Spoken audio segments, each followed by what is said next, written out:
কলিজা এমন একটা খাবার যেটা কম বেশি সবারই অনেক বেশি পছন্দ, এমনকি ছোট বাচ্চা থেকে শুরু করে বড়রা সবাই খেতে কিন্তু খুবই পছন্দ করি। আর আমি যেভাবে বাসায় কলিজা ভুনা করি সেটাই শেয়ার করব। তো এই যে দেখেন, দেখতে পাচ্ছেন কতটা লোভনীয় লাগতেছে কলিজা ভুনাটা, আর এটা খেতে কিন্তু অসম্ভব মজা হয়েছিল। সাদা ভাত বলেন, পোলাও বলেন, এটা সব কিছুর সাথে একদম মানে কি বলবো, একটু ঝাল ঝাল লাগবে এবং খেতেও অসাধারণ।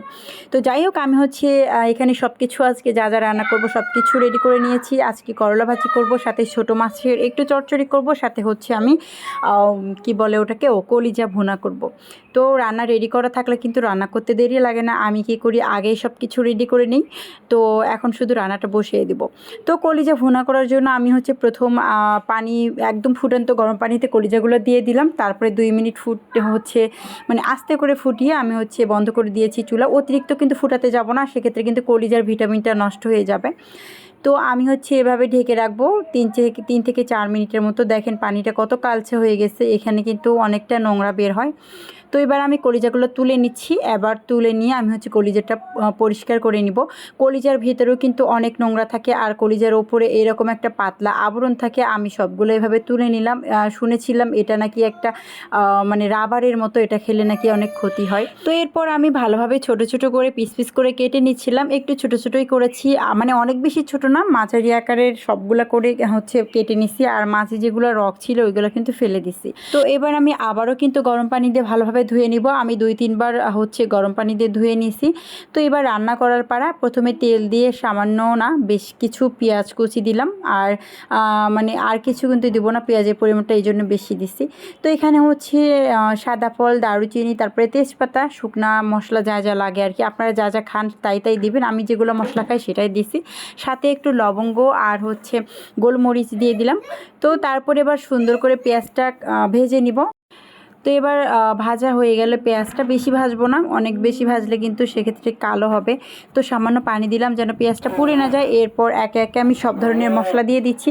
আসলে অনেকেই দেখা যায় অনেক বেশি মশলা খায়, আমরা কিন্তু বাসায় যেগুলো মশলা নর্মালি খাই সেগুলোই কিন্তু সবসময় খাই। আদা রসুন বাটা, জিরা বাটা, ধনিয়া বাটা, শুকনো মরিচের গুঁড়া, হলুদ গুঁড়া দিয়ে আমি হচ্ছে বেশ কয়েক মিনিট ধরে মশলাটা ভালোভাবে কষিয়ে নিব।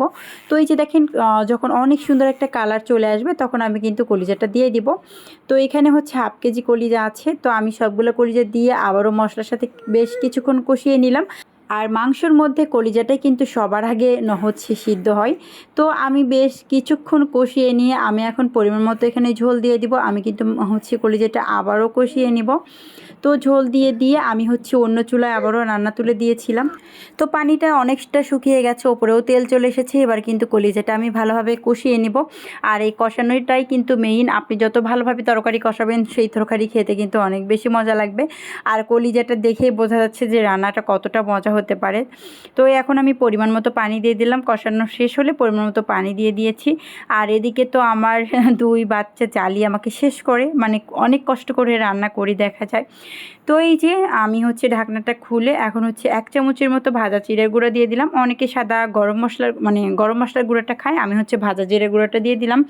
দিয়ে আমি হচ্ছে চুলার জালটা একদম লোতে রেখে আবারও 10 মিনিটের মতো রান্না করে নিব। তো এই যে ওপরে তেল চলে এসেছে আর রান্নার ঝোলটাও কিন্তু অনেকটা কমিয়ে গেছে, একদম মাখা মাখা হয়েছে। এখন আমি চুলাটা বন্ধ করে দিব। আর এটা কিন্তু সাদা পোলাও বলেন, ভাত বলেন, খেতে কিন্তু দুর্দান্ত লাগে।